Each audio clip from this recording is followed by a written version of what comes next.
जय Hind warriors, welcome to जय जी defence warriors.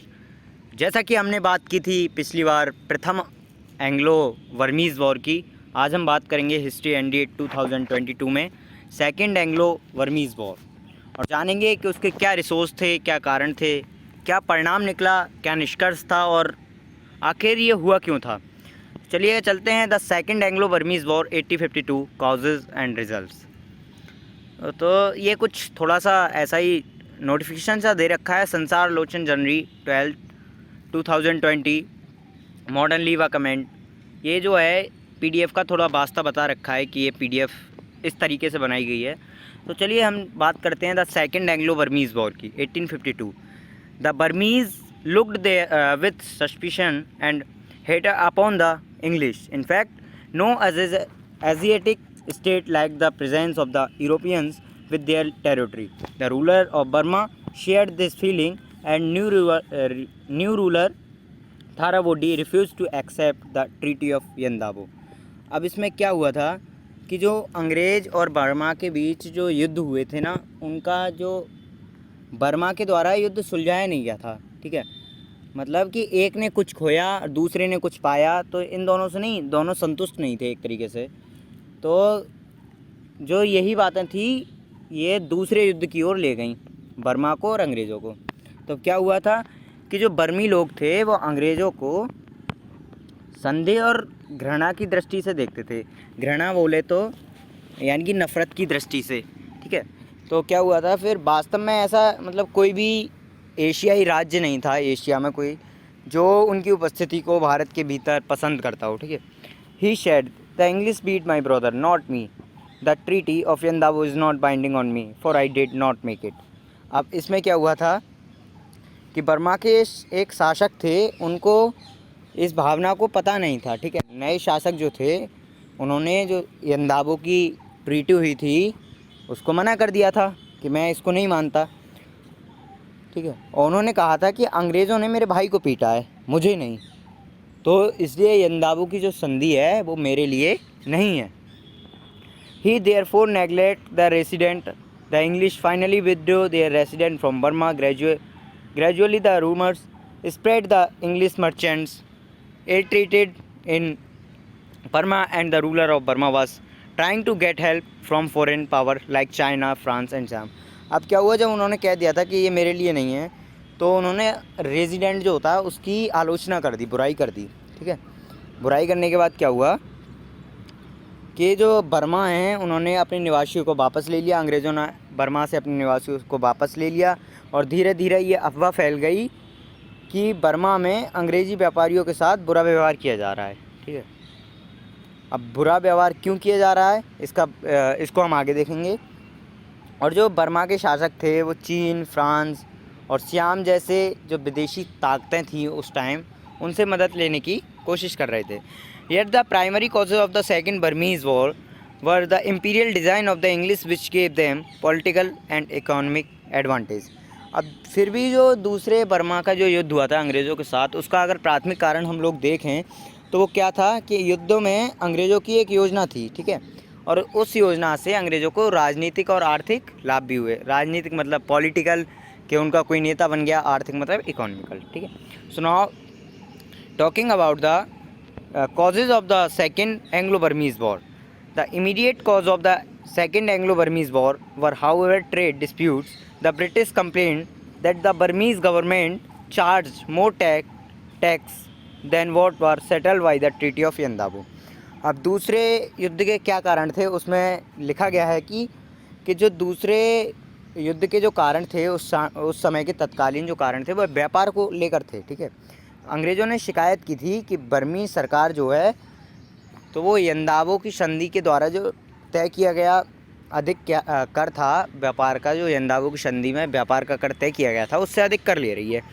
तो they desired that the English government in India should define their rights. They got the right man to look after their interest when Lord Dalhousie came to India as the governor general because he prepared to defend the honour and rights of the English man everywhere. अब क्या हुआ कि वे चाहते थे कि भारत में अंग्रेज़ी सरकार और अंग्रेज़ों के अधिकारों की रक्षा हो। ठीक है, जो राइट होते हैं हमारे, तो उस टाइम क्या हुआ था, लॉर्ड डलहौजी ना भारत में आए थे गवर्नर जनरल बन के अंग्रेज़ इंग्लैंड से, ठीक है। तो उन्होंने क्या हुआ था कि जब वो भारत में आ गए तो अंग्रेज़ों को लगा कि ये एक सही आदमी है जो हमारे अधिकारों की रक्षा करेगा और हमें हमारी देखभाल करेगा, ठीक है। और the English traders at Rangoon inform the governor general that they had for a long time suffered the tyranny and gross injustice of the Burmese authorities, and it was his responsibility to defend them. Dalhousie accepted that complaint as a sufficient reason to interfere in the affairs of Burma. अब क्या हुआ था कि जो डलहौजी थे, Rangoon के जो अंग्रेज़ी व्यापारी थे, उनने डलहौजी को सूचित किया या बताया कि जो बर्मा लोग हैं, बर्मा के अधिकारी हैं, वो अत्याचार कर रहे हैं हम पर, या घोर अत्याचार या अन्याय कर रहे हैं हमारे साथ, ठीक है।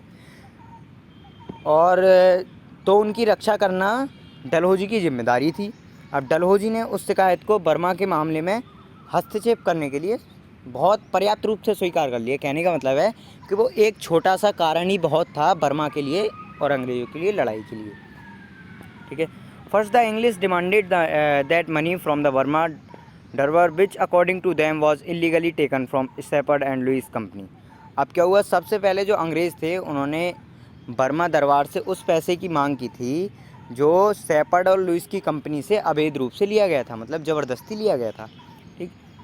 And as there was no English resident at the court, Dalhousie deputed the naval commander Lambert to proceed the Rangoon to recover that amount. Lambert charge the governor of Rangoon with tyrannical acts and wrote letters to the governor as well as to the king asking them to reply within 5 weeks.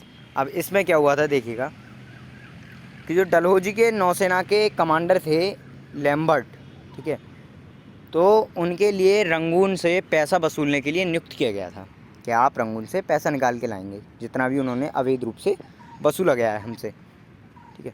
तो Lambert ने क्या किया, governor पर अत्याचार के कृत्यों का आरोप लगा दिया, ठीक है, और राज्यपाल के साथ साथ राजा को एक पत्र लिख दिया था कि 5 दिन के भीतर हमें जवाब चाहिए। अब जवाब कैसा चाहिए वो हम आगे बात करेंगे। अगर आपको वीडियो अच्छी लग रही हो तो लाइक कीजिए, शेयर कीजिए, सब्सक्राइब कीजिए। तो चलिएगा चलते हैं हम आगे कि उन्होंने क्या लिखा था। He received proper replies from both of them. अब क्या हुआ था, उन्हें जो था उन दोनों को उचित जवाब मिला था। The governor was changed by the king and the English were assured of proper inquiry into the whole affair. Then a deputation was sent by the English to meet the new governor, which somehow failed to meet him. The English took it a disrespect to themselves, while the governor reported that he was sleeping when the deputation come to meet him. अब क्या हुआ था, इसमें एक थोड़ा सा एक अलग मोड़ आ गया था इस कहानी में कि राजा ने अपना राज्यपाल बदल दिया था और अंग्रेज़ों को पूरे मामले की उचित जांच होगी ऐसा कहकर उन्होंने आश्वासन दे दिया था, ठीक। फिर क्या हुआ कि नए गवर्नर से मिलने के लिए अंग्रेज़ों ने फिर से एक व्यक्ति को नियुक्त किया था कि भाई नया गवर्नर जो बना है, नया राज्यपाल, उससे जाके मिल लो आप, ठीक है। तो उन्होंने भेजा, लेकिन वो मिलने में विफल हो गई, मतलब लेडीज़ थी तो वो मिल नहीं पाई। अब मिल क्यों नहीं पाई कि अब जो नए गवर्नर थे कि उस वक्त वो सो रहे थे, तो इसलिए उन्होंने कह दिया कि मैं मतलब उनके जो द्वारपाल थे उन्होंने कहा था कि वो अभी सो रहे हैं, आपसे नहीं मिल सकते। तो अंग्रेज़ों ने इसे अपनी बेइज्जती समझ लिया कि हमारे पर्सन से वो क्यों नहीं मिल पा रहे हैं, ठीक है। Lambert did not accept the explanation of the governor as genuine. He asked him to seek pardon and pay the compensation money and he afterwards increase the demand of money further to provoke the Burmese for war. Lambert captured the royal vessel Yellow Ship, which was reserted as a sacred ship by the Burmese. अब इसमें देखिएगा क्या हुआ था कि जब वो सो रहे थे तो अंग्रेज़ों ने उसको ये समझ लिया कि इन्होंने हमारी बेइज्जती कर दी। तो उसको लैम्बर्ट को राज्यपाल ने बहुत सारा समझाया था कि नहीं मैं सो ही रहा था, ऐसा हो गया, लेकिन उसने नहीं माना। तो जो लैम्बर्ट था उसने कहा था कि वो माफ़ी मांगे और मुआवजे के कुछ पैसे दे, ठीक है। और फिर उसके बाद में उन्होंने पैसे की मांग को बढ़ा दिया था, ठीक। और उसके अलावा क्या क्या हुआ था कि जो बर्मी को अंग्रेज़ चाहते थे कि बर्मा हमसे युद्ध करे, सीधी बात ये है। तो उन्होंने बर्मा को युद्ध के लिए उकसाने के लिए क्या किया, लैम्बर्ट ने एक शाही जहाज़ था येलो शिप पर कब्जा कर लिया। क्योंकि जो येलो शिप था उसको बर्मा लोग अपना एक पवित्र जहाज़ मानते थे और उसकी बहुत रिस्पेक्ट करते थे, जैसे पूजा करते थे एक टाइप से। ये सुन लीजिए अब, ठीक है। तो उसको उन्होंने कैप्चर कर लिया, किसको? येलो शिप को। किसने? अंग्रेज़ों ने। अंग्रेज़ों के जो उस टाइम के गवर्नर जनरल ने नियुक्त किया था उनको, लैम्बर्ट ने। The Burmese governor agreed to fulfil all the demands of the English and requested to release the royal ship. अब जो बर्मा के जो गवर्नर थे उन्होंने क्या किया, अंग्रेज़ों से एकदम कह दिया मैं तुम्हारी सारी शर्तें मानने के लिए तैयार हूँ, और जो हमारा शिप जो तुमने कैप्चर किया उसको प्लीज़ छोड़ दीजिए, ठीक है। Lambert refused to and sought the advice of Dalhousie. Ultimately, the English demanded that the governor of Rangoon should be transferred, the king of Burma should be apologized to the English, and 1 lakhs be paid to English by the end of April 1852. अब क्या हुआ कि उन्होंने जब कह दिया कि हाँ मैं तुम्हारी सभी मांग पूरा कर रहा हूँ, मेरे येलो शिप को छोड़ दिया जाए हमारे, ठीक है। तो लैम्बर्ट ने जो था मना कर दिया और उन्होंने कहा कि पहले मैं डलहौजी से सलाह लूँगा, ठीक है। और अंग्रेज़ों ने मांग की, फिर बाद में डलहौजी ने उनको समझाया कि चलो ठीक है। तो अंग्रेज़ों ने क्या मांग की थी कि जो बर्मा के जो रंगून के जो राज्यपाल हैं उनको उनका ट्रांसफ़र कर दो, ठीक है। और जो बर्मा के राजा हैं वो अंग्रेज़ों से माफ़ी मांगनी पड़ेगी उनको, ठीक है। और अप्रैल 1852 के लास्ट तक उनको 1 लाख रुपए का भुगतान किया जाना है, ठीक। उनकी 3 चीज़ हो गई। 3 चीज़ क्या क्या हुई कि नंबर 1, जो राज्यपाल हैं रंगून के उनका ट्रांसफ़र कर दो, जो राजा हैं बर्मा के वो हमसे माफ़ी मांगेंगे और 1 लाख रुपया देंगे लास्ट अप्रैल में 1852 तक, ठीक है। अब क्या हुआ? The English waited for the reply of the king up to April 30, when no reply was received and English army was dispatched to Rangoon and the war was declared by the English. अब क्या हुआ? English ने, जो अंग्रेज़ थे, उन्होंने 30 अप्रैल तक wait किया था, लेकिन जब राजा का कोई रिप्लाई नहीं आया था तो इंग्लिश जो अंग्रेज़ी सेना थी उन्होंने रंगून के लिए चढ़ाई करने के लिए भेज दी, ठीक है, और युद्ध की घोषणा कर दी। Now talking about the what is the result of the second Anglo Burmese war. अब बात करेंगे सेकेंड एंग्लो बर्मीज़ वॉर के क्या रिजल्ट रहे थे, ठीक है। तो the English occupied Rangoon, Bassein, Prome and Pegu by October 1852। The entire lower Burma passed into the hands of the British. Dalhousie had no desire to pursue the war in Upper Burma. He waited for some time for negotiation, but Burma refused to accept any treaty. Therefore, Pegu, which Lower Burma, was annexed to the British Empire simply after a proclamation in December 1852. अब क्या हुआ था? जब चढ़ाई कर ही दी थी तो अंग्रेज़ों ने क्या किया? रंगून पर, बेसिन पर, प्रोम पर और पैगू पर कब्जा कर लिया था। और अक्टूबर 1852 तक पूरा निचला जो बर्मा था, नीचे के हाथ का मतलब जो एक तरह से बोले दक्षिण साइड ही होता है नीचे, तो वो सब क्या था? अंग्रेज़ों के हाथ में चला गया था। अब डलहौजी नहीं चाहता था कि ऊपरी बर्मा पे भी हम युद्ध करें या कुछ और करें, ठीक है। उन्होंने मतलब बातचीत के लिए कुछ इंतज़ार किया कि बर्मा हमसे ट्रीटी कर ले और युद्ध ये ना हो, लेकिन फिर बर्मा ने किसी भी ट्रीटी करने से, कोई भी संधि करने से मना कर दिया।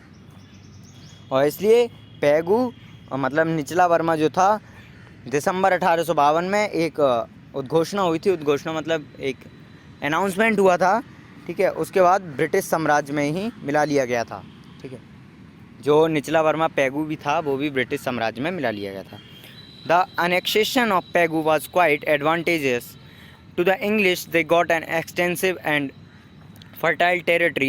It helped their trade interest. They got the sea coast of Bay of Bengal, which stretched from Chittagaon to Rangoon. It blocked the passage of the Burma government to see the and also helped in defending their eastern empire. अब क्या हुआ था? जो उन्होंने अंग्रेज़ों ने last में जो पेगू या दक्षिण का बर्मा का दक्षिण भाग जो मिला लिया था अपने क्षेत्र में, उनके लिए बहुत ही फ़ायदेमंद साबित हुआ। कैसे? क्योंकि ये एक बड़ा और उपजाऊ क्षेत्र था और फिर इससे उन्हें जो व्यापार जो करते थे उसमें बहुत सारी मदद मिली थी। उन्होंने बंगाल की खाड़ी से समुद्र की तट तक जो चित्तगांव से रंगून तक का एक एरिया मिला था उसको मिला लिया था और बर्मा सरकार को समुद्र में जाने के लिए अवरुद्ध कर दिया था। कह दिया था कि बर्मा सरकार अब इस रूट से समुद्र में नहीं जा सकती, ठीक है। और फिर समुद्र की रक्षा भी अंग्रेज़ी लोग करने लगे। So that's all. Now talking about conclusion, निष्कर्ष क्या निकला इस पूरे युद्ध का, बात करेंगे हम इस बारे में कि जो पूरा युद्ध हुआ था बर्मीज़ सेकेंड वॉर, इसका निष्कर्ष क्या था। तो सबकी अलग अलग राय होती है जैसे कि निष्कर्ष पे, और यहाँ भी सेकेंड एंग्लो बर्मीज़ वॉर में भी लोगों ने अपनी अलग अलग राय दी हैं। तो बात करेंगे, ठीक है। Conclusion, at Indian historians have criticised the second Anglo Burmese war and the annexation of Pegu by the British. They have described it as an imposed war to extend the imperial interest of the English. Dalhousie did not attempt to prove the validity of the charges which were framed by the English traders against the Burmese government. अब क्या हुआ था, जो भारतीय इतिहासकार होते हैं उन्होंने जो दूसरा आंगल और बर्मा के बीच का युद्ध था और जो पैगू को मिला लिया गया था बाद में, उसकी बहुत ज़्यादा बुराई की है, ठीक है। उन्होंने अंग्रेज़ों को अपने हित के लिए एक राज्य बढ़ाना, इसके लिए उन्हें जिम्मेदार ठहराया है अंग्रेज़ों के लिए। The charge were placed before the English government in India only after 1851 when the traders were convinced of the imperial designs of Dalhousie. Besides, if the traders were dissatisfied with the policy of the Burmese government, why did they insist of train on their own condition? अब क्या हुआ था कि जब सन 1851 में भारत में अंग्रेज़ी सरकार पर आरोप लगाए जा रहे थे, उस समय क्या हुआ था, व्यापारियों को डलहौजी के जो डिज़ाइन थे, शाही डिज़ाइन जिन्हें बोला जाता है, उनके बारे में आश्वस्त कर दिया था, टेंशन मत लो, डलहौजी बोला मैं हूँ, कोई दिक्कत नहीं है, ठीक है।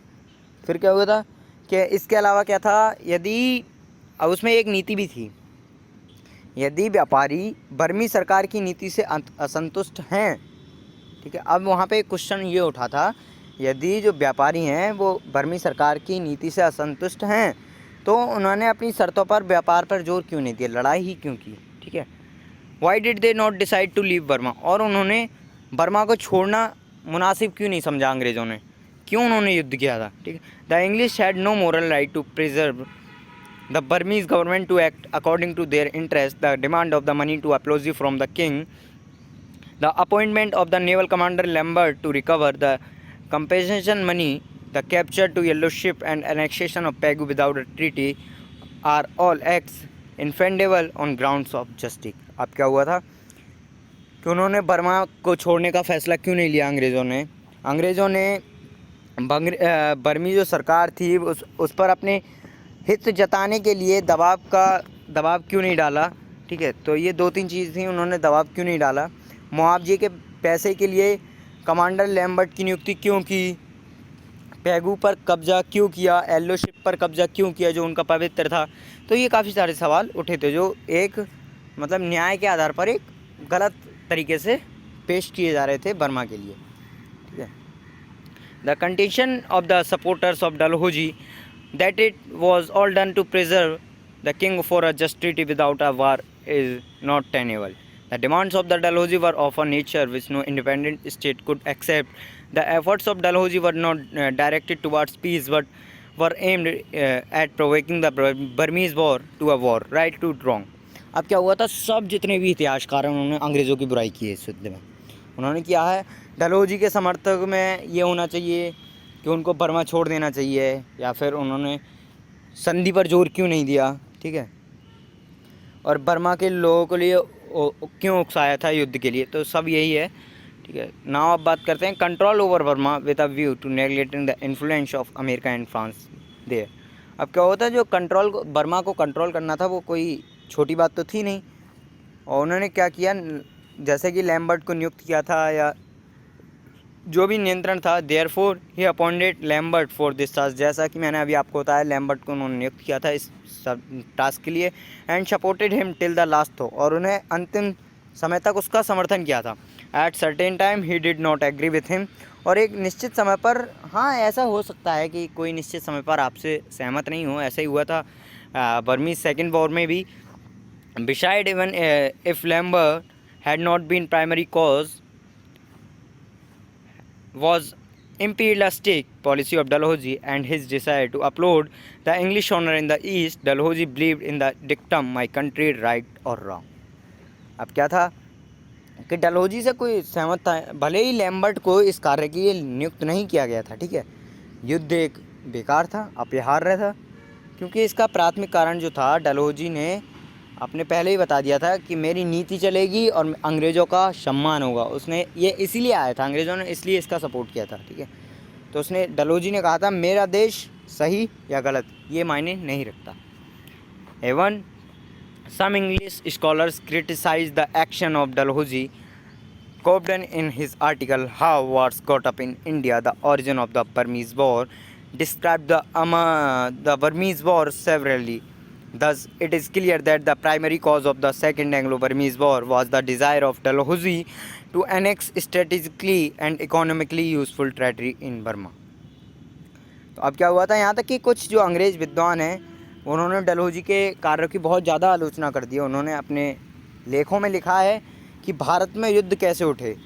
बर्मा युद्ध की उत्पत्ति ने बर्मी युद्ध की कड़ी निंदा की है, ठीक है, कि क्यों हुआ, कि ये इससे इस प्रकार मतलब पूरे इसका जो सार है या कंक्लूज़न है वो ये निकलता है कि जो सेकंड एंग्लो बर्मीज़ वॉर था और प्राथमिक कारण डलहौजी ने अपना क्षेत्र पर कब्जा करने की इच्छा थी, डलहौजी की अंग्रेज़ों को सम्मान दिलाने की इच्छा थी, अपने राजनीतिक और आर्थिक मामले सुधारने की इच्छा थी। तो पूरा डलहौजी पूरा बर्मीज़ वॉर में, सेकंड बर्मीज़ वॉर में यही हुआ है, ठीक है। तो आज हमने बात की सेकंड बर्मीज़ वॉर की, एंग्लो सेकंड बर्मीज़ वॉर की, और जल्दी हम नेक्स्ट वीडियो में बात करेंगे एंग्लो बर्मीज़ वॉर थर्ड की।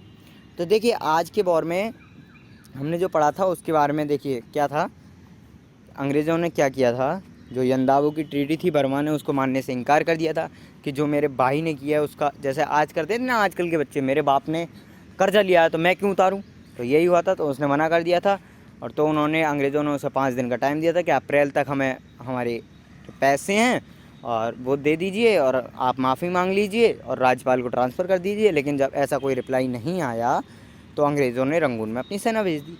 लड़ाई हुई। लड़ाई होने के बाद निष्कर्ष ये निकला कि जो इधर बंगाल की खाड़ी का जो एरिया था रंगून तक का, वो सब अंग्रेज़ों के हाथ में चला गया। अब क्या था, बर्मा वहाँ से व्यापार नहीं कर सकते थे, ठीक है। तो ये यहाँ पर बिना ट्रीटी के, मतलब बोले तो अगर ट्रीटी हो जाती उस टाइम तो शायद कुछ सही हो जाता, लेकिन ऐसा कुछ नहीं हुआ था। तो अंग्रेज़ जो लेखक है उन्होंने काफ़ी आलोचना की है, जो हिंदी लेखक है उन्होंने भी काफ़ी आलोचना की है इस युद्ध की, क्योंकि ये युद्ध जो था बेवजह था, ठीक है। कोई इसमें लड़ाई नहीं थी, बस क्या था कि हम संधि से संतुष्ट नहीं हैं, अंग्रेज़ों से बर्मा ने ज़्यादा कर वसूल लिया, अंग्रेज़ अनसेटिस्फाइड हो गए, उन्होंने डलहौजी नियुक्त किया गया। डलहौजी का मेन काम क्या था कि अंग्रेज़ों को न्याय दिलाना और अपने अंग्रेज़ भाइयों के सम्मान की रक्षा करना। तो आज हमने पढ़ा सेकंड बर्मीज़ वॉर की, उम्मीद है आपको समझ में आया होगा। और देखिए जैसा कि मैं आपको पहले ही बताता रहता हूँ, NDA नेशनल डिफेंस एकेडमी, जो कि आपको जाना है यहाँ तक, सर्विस बिफोर सेल्फ इसका मोटो है, हमें यहाँ तक जाना है, ये हमारा एम है। कुछ भी हो जाए, ज़मीन उल्टी हो जाए, आसमान नीचे आ जाए, लेकिन हमें अपने लक्ष्य की ओर डेडिकेट रहना है। क्योंकि देखिए बिना लक्ष्य के आप कुछ नहीं कर सकते। आप पूरा दिन में कुछ भी पढ़िए, लेकिन लक्ष्य बना लीजिए कि जैसे आपने मैथ में लिया कि मुझे आज ये करना है, आपने हिस्ट्री में लिया आज मुझे एंग्लो बर्मीज़ वॉर फर्स्ट पूरा करना है, आज मुझे एंग्लो बर्मीज़ वॉर सेकंड पूरा करना है। एक लक्ष्य बना लीजिए और डेली छोटे छोटे लक्ष्य से ही आप एक बड़े लक्ष्य की ओर पहुंच जाएंगे। और 4 सितंबर 2022 में जो पेपर होने वाला है, जिसका रिज़ल्ट अक्टूबर में आएगा, उसमें आपका नाम होगा, उसमें आपका रोल नंबर होगा उस लिस्ट में। तब आपकी जो खुशी होगी, तब आपको जो खुशी होगी वो देखने लायक होगी। एंड बस यही चाहते हैं हम लोग। तो जुड़े रहिएगा जेजी डिफेंस वॉरियर के साथ। वीडियो आपको अच्छी लगी हो तो लाइक कीजिए, शेयर कीजिए, सब्सक्राइब कीजिए हमारे चैनल को। और हिस्ट्री की क्लास पाने के लिए एंड अलग क्लासेस भी पाने के लिए जुड़े रहिए हमारे साथ। जय हिंद, जय भारत वॉरियर्स।